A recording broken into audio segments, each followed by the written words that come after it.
এই মুহূৰ্তত এপলো হস্পিটেলত যেহেতু উপস্থিত আছো আৰু এপলো হস্পিটেলত এই মুহূৰ্তত যিসকল তেওঁলোকৰ পৰিয়ালৰ লোক আছে তেওঁলোকে হুকত ভাঙি পৰা দেখা গৈছে। কিন্তু সকলোতকৈ ডাঙৰ কথাটো হৈছে নন্দিনী কাশ্যপে এবাৰলৈও খবৰ ল'বলৈ নাহিল। এই কথা আমি কোৱা নাই, এই অভিযোগ আমি দিয়া নাই, এই অভিযোগ তেওঁলোকৰ পৰিয়ালৰ মানুহে দিছে।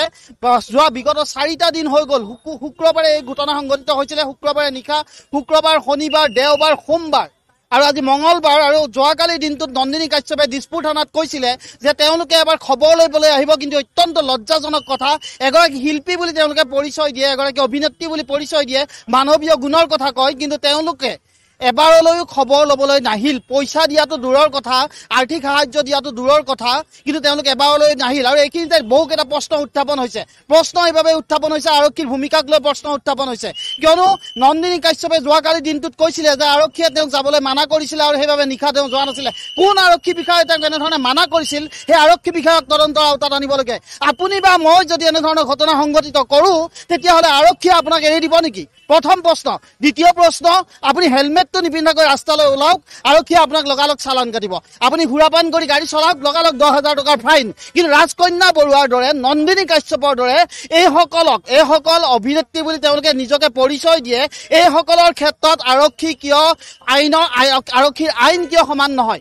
এটা ডাঙৰ প্ৰশ্ন এই মুহূৰ্তত। আৰক্ষীয়ে এই গোটেই বিষয়টো তদন্ত কৰিব লাগে। মুখ্যমন্ত্ৰী ডক্টৰ হিমন্ত বিশ্ব শৰ্মাৰ হাতত গৃহ বিভাগটো আছে, আৰু গতিকে গৃহ বিভাগৰ থকাৰ সময়ত আৰক্ষীৰ এনেধৰণৰ মতালি কিন্তু তদন্ত হ'ব লাগে।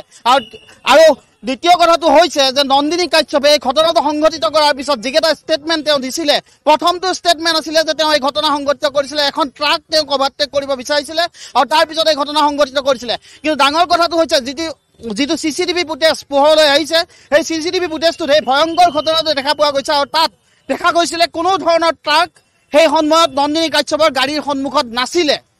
দ্বিতীয় কথাটো হৈছে যে তাত নন্দিনী কাশ্যপে এই ঘটনাটো সংঘটিত হোৱাৰ পাছতেই তেওঁৰ যদি ভুল নাছিলে বা নন্দিনী কাশ্যপে যেনেধৰণে কৈ আছে যে তেওঁ সুৰাপান কৰি থকা নাছিলে, তেওঁ নিচাসক্ত নাছিলে, তেতিয়াহ'লে তেওঁ দিছপুৰ থানালৈ বা নিকৱৰ্তী তেওঁ যি থানা আছে সেই থানালৈ কিয় নগ'ল? আৰু সকলোতকৈ ডাঙৰ কথাটো হৈছে নন্দিনী কাশ্যপৰ যিটো ফোন কল তেওঁ ফোন কৰি আৰক্ষীক মাতিছিলে বুলি কৈছে, সেই ফোনটো কোনজন আৰক্ষী বিষয়াই ৰিচিভ কৰিছিলে আৰু সেই ফোনটোত কোনজন আৰক্ষী বিষয়াই নন্দিনী কাশ্যপক নিশা যাবলৈ দিয়া নাছিলে, সেই কথাটো কিন্তু তদন্তৰ আওতালৈ আনিব লাগে। কিয়নো আপোনাৰ মোৰ দৰে সাধাৰণ মানুহক যদি 10,000 টকা ফাইন কৰিব পাৰে, নন্দিনী কাশ্যপৰ দৰে অভিনেত্ৰী বুলি তেওঁ পৰিচয় দিব বিচাৰে, নন্দিনী কাশ্যপক তদন্তৰ আওতালৈ অনাত আৰক্ষীৰ বাধা ক'ত? আৰক্ষীয়ে কিহৰ বাবে ব্যৱস্থা লোৱা নাছিল? সকলোতকৈ ডাঙৰ কথাটো হৈছে আৰক্ষীয়ে আজি কিছু সময় পূৰ্বে গাড়ীখন জব্দ কৰিছে। ইয়াৰ আগলৈকে গাড়ীখন জব্দ কৰিবলৈও আৰক্ষীৰ সাহস কিয় হোৱা নাছিল? নে নন্দিনী কাশ্যপৰ আঁৰত কোনোবা ডাঙৰ মানুহ আছে আৰু এই ডাঙৰ মানুহৰ বাবে আৰক্ষীৰ হাত কঁপিছে? গতিকে এই সকলো বিষয় কিন্তু তদন্ত হ'ব লাগে আৰু এই তদন্তৰ পিছত সকলো কথা ৰাজহুৱা হ'ব লাগে। আৰক্ষী বিভাগে তেওঁলোকে কয় দায়িত্ব পালন কৰিছোঁ, দায়িত্ব যদি পালন কৰিছে তেতিয়াহ'লে নন্দিনী কাশ্যপক ৰাতিয়ে থানালৈ কিয় মতা নহ'ল? নন্দিনী কাশ্যপে যদি সুৰাপান কৰিছিল সেই কথাও এই মুহূৰ্তত প্ৰমাণ নহ'ব, কিয়নো নন্দিনী কাশ্যপ সেই সময়ত থানালৈ যোৱা নাছিল। আৰু আজিও যদি নন্দিনী কাশ্যপ থানালৈ যায় সেই কথা প্ৰমাণিত নহয়, কাৰণ নন্দিনী কাশ্যপে যোৱাকালি হাঁহি মুখে অন কেমেৰা কৈছে যে এক দুৰ্ঘটনা বুলি আৰক্ষীয়ে তেওঁক ইতিমধ্যে চাৰ্টিফিকেট দি দিছে।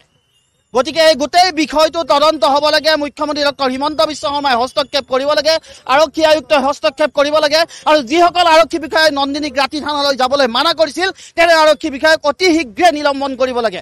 আৰু দ্বিতীয় কথাটো হৈছে গুৱাহাটী মহানগৰীত এনেধৰণৰ ঘটনা সদায় বৃদ্ধি পাই আছে। গতিকে এনেধৰণে এইসকল ৰাজকন্যা বৰুৱা, নন্দিনী কাশ্যপৰ দৰে যিসকলে তথাকথিত অভিনেত্ৰী বুলি নিজকে পৰিচয় দিব বিচাৰে, তেওঁলোকৰ বিৰুদ্ধে কিন্তু আইন কঠোৰ হ'ব লাগে। নে তেওঁলোকৰ পিছত ডাঙৰ মানুহ থকা বাবেই এনেধৰণে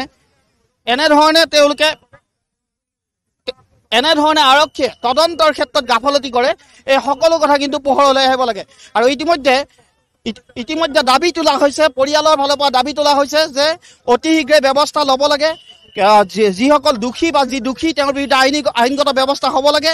কিন্তু আজি এই মুহূৰ্তলৈকে দিছপুৰ আৰক্ষীৰ ভূমিকাক লৈ প্ৰশ্ন উত্থাপন হৈছে। সকলোতকৈ ডাঙৰ কথাটো হৈছে আজিহে দিছপুৰ আৰক্ষীয়ে সেই বাহনখন আনিবলৈ সক্ষম হৈছে। ইমান দিনে আনকি এইখিনিতে আৰু এটা কথা ক'ব বিচাৰিছোঁ, নন্দিনী কাশ্যপে যোৱাকালিৰ দিনটোত কৈছিলে যে আঘাত কিমান গুৰুতৰ সেয়া নন্দিনী কাশ্যপে নাজানে, আৰু যোৱাকালিৰ দিনটোতে তেওঁ চিয়ৰ হৈছে যে আঘাত কিমান গুৰুতৰ। গতিকে ইয়াতকৈ ভয়ংকৰ কথা কি হ'ব পাৰে? আপোনাক মহতিয়াই থৈ যাব গাড়ী এখনে, কিন্তু তাৰে পিছত গাড়ীখনে গাড়ীখনৰ যিসকল গৰাকী তেওঁ এবাৰলৈ খবৰ নোলোৱাটো দূৰৰ কথা, তাৰে ওপৰঞ্চি তেওঁ আঘাত কিমান গুৰুতৰ সেই বিষয়েও কোনো ধৰণৰ খবৰ নল'ব।